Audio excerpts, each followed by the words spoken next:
अस्सलाम वालेकुम dear students. आज हम करेंगे रिव्यू एक्सरसाइज नंबर 12। इसका क्वेश्चन नंबर 1 है, स्टेटमेंट दी हुई है, बताना है स्टेटमेंट ट्रू है या फॉल्स है। ट्रू फॉल्स बताना है आपने।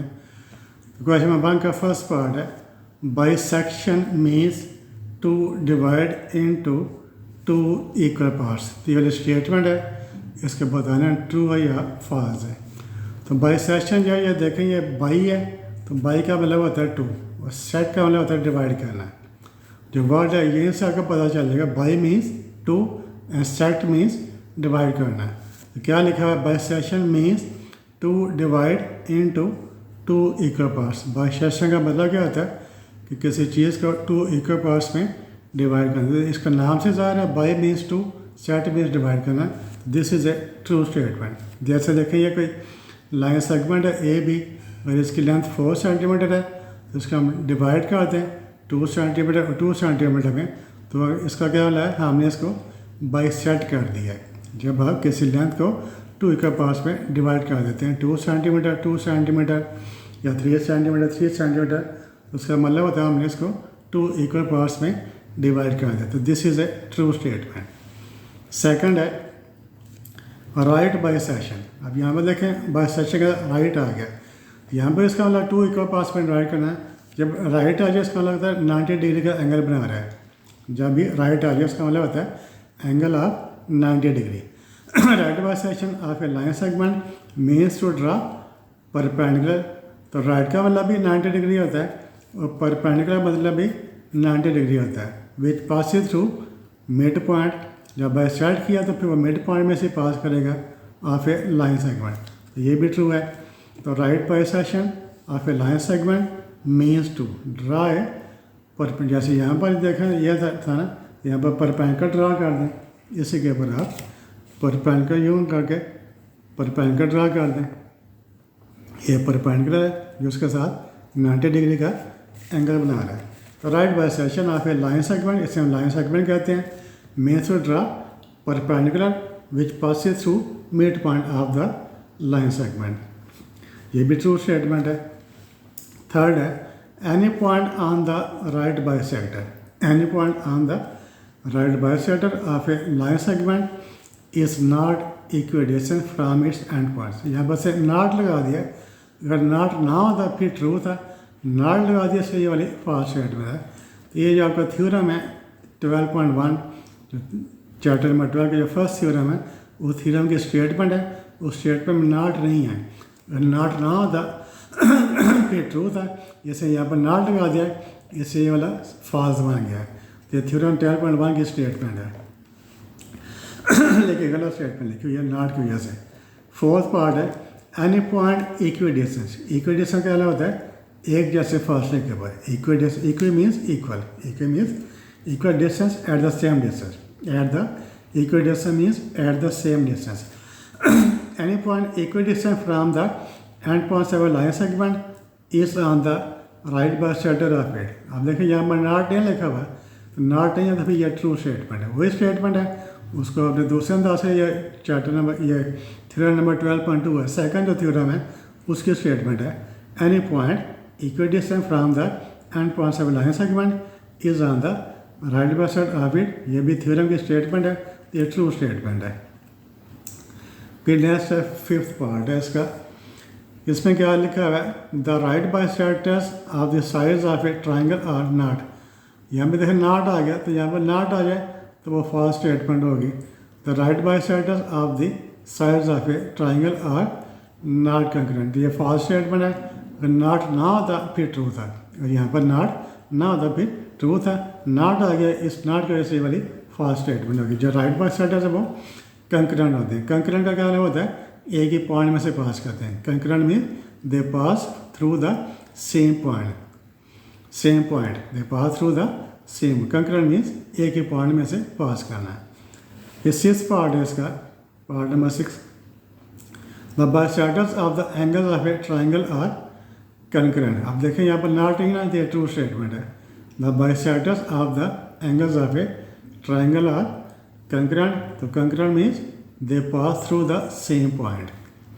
In next 7, any point on the bisector of an angle is not भी यहाँ पर नॉट आ गया तो ये वाली फॉल्स स्टेटमेंट होगी, is not equidistant from is arm, ये भी थ्योरम की स्टेटमेंट है।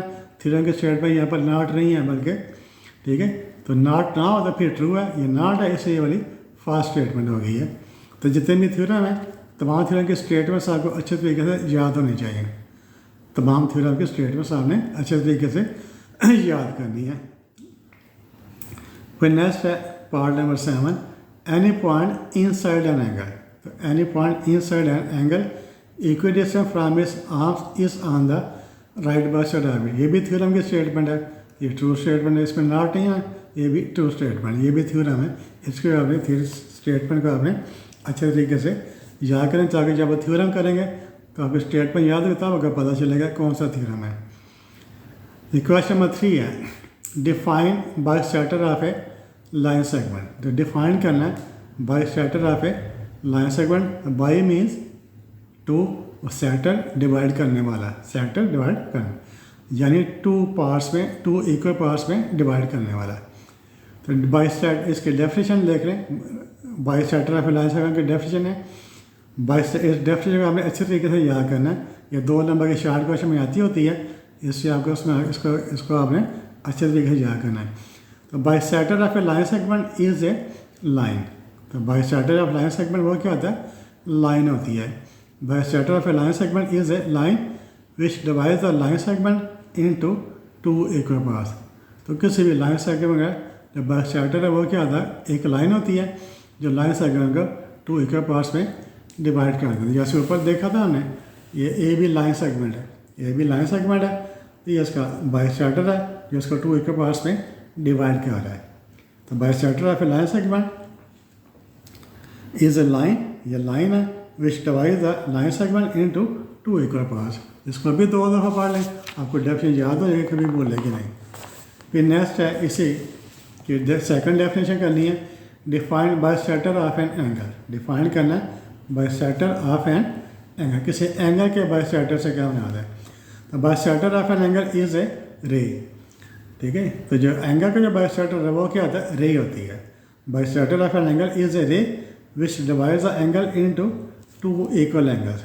तो किसी एंगल के बाइसेक्टर से बना कोई रे होती है जो उस एंगल को 2 इक्वल एंगल्स में डिवाइड कर दी। जैसे कोई एंगल 50 डिग्री का है, उसमें से हम रे ड्रा करें, फिर उसको 25 डिग्री में डिवाइड कर दें, उससे हम कहते हैं बाइसेक्टर ऑफ द एंगल।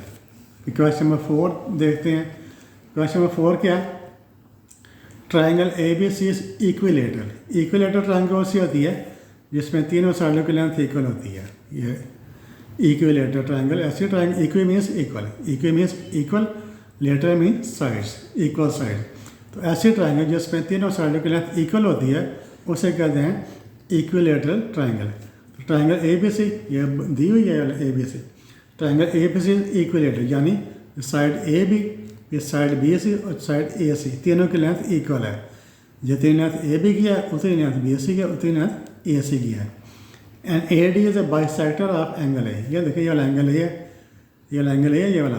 तो ए जो ए डी है, ए डी इस एंगल ए का बाइसेक्टर है, यानी जो ए डी है एंगल ए को 2 इक्वल एंगल्स में डिवाइड कर रहे हैं। जितना एंगल एक्स है उतनी एंगल वाई है। ये 20 डिग्री है तो ये भी 20 डिग्री होगा, ये 30 डिग्री है तो ये भी 30 डिग्री होगा। टोटल एंगल 60 डिग्री का है तो ये 30, ये 30, टोटल एंगल 100 डिग्री का है तो ये 50, ये भी 50। A B C is equilateral triangle, ऐसे ट्राइंगल जिसमें तीनों साइडों की लेंथ इक्वल होती है। जब तीनों साइडों की लेंथ इक्वल फिर तीनों एंगल भी इक्वल होते हैं। जब किसी ट्राइंगल में तीनों साइडों की लेंथ इक्वल है फिर तीनों एंगल भी इक्वल होते हैं। And A D is a bisector of angle A. जो ए डी है एंगल ए का बाइसेक्टर है। Find the values of x y and z. X की वैल्यू फाइंड करनी है, वाई की वैल्यू फाइंड करनी है, जेड की वैल्यू फाइंड करनी है। तो फॉर एनी क्या लिखेंगे, सोल्यूशन इसका करते हैं, फॉर एनी इक्विलेटरल ट्राइंगल।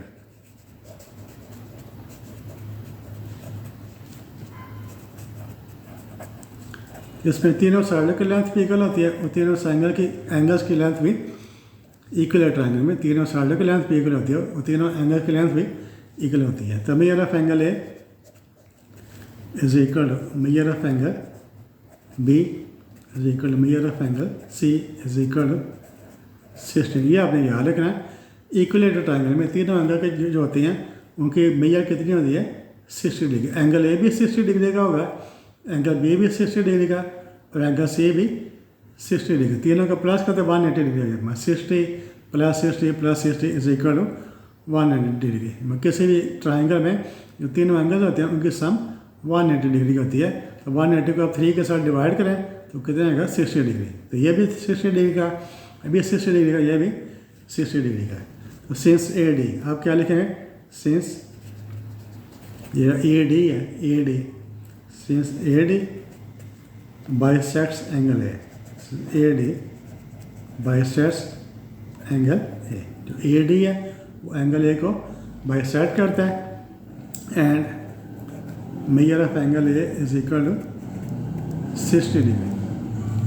क्या लिखेंगे, since A D bisects angle A and measure of angle A is equal to कितनी है 60 डिग्री है। Measure of angle A is equal to 60। इसका जो एक्स है वो भी हाफ होगा, वाई भी हाफ होगा। तो देयरफॉर लिख देंगे x is equal to y is equal to 60 degree divided by 2 is equal to 30 degree. ये टोटल एंगल जो ये वाला 60 डिग्री का है वो ए डी इसको बाइसेक्ट करता है, 2 इक्वल एंगल में डिवाइड करता है। इसलिए जो एक्स है ये भी 30 डिग्री का, जो वाई है ये भी 30 डिग्री का। तो since A D bisects angle A and measure of angle A is equal 60 degree, therefore x equal to y is equal to 60 degree को हाफ कर दें तो 30 डिग्री। एस की वैल्यू भी 30 डिग्री, वाई की वैल्यू भी 30 डिग्री। अब in triangle A B D, ये ट्राइंगल है लेफ्ट, दो ट्राइंगल ये देखें, ए ट्राइंगल है ए बी डी, ये ट्राइंगल है ए सी डी। तो इतनी जो ट्राइंगल है ये और ये ट्राइंगल है जो नज़र आ रही है आपको लेफ्ट साइड वाली A B D, in triangle A B D. तो ए क्या एंगल एक्स है, ये एंगल जेड है, ये कितना है 90 डिग्री। ये वाला एंगल एक्स है, ये जेड है, ये वाला 90 डिग्री है। तो in triangle A B D तो क्या लिखेंगे एस प्लस वाई, ठीक है। ये देखिए ये वाला एस लिखते हैं पे plus y, sorry x plus z, ये वाला 90 degree, S plus y, sorry z, x plus z क्या है एस प्लस जेड, ये वाला एक्स है, ये वाला जेड है, एस प्लस जेड। क्या लिखेंगे x plus Z plus 90 degree is equal to 180 degree, ठीक है। एक्स प्लस जेड प्लस ये वाला 90 डिग्री का, एस प्लस जेड प्लस 90, ये ट्राइंगल है। तो ट्राइंगल के जो तीनों एंगल होते हैं उनकी सम कितनी होती है 180 degree. S plus Z plus 90 degree, ठीक है, S plus Z plus 90 degree is equal to 180 degree. तो एस की वैल्यू कितनी है 30 डिग्री।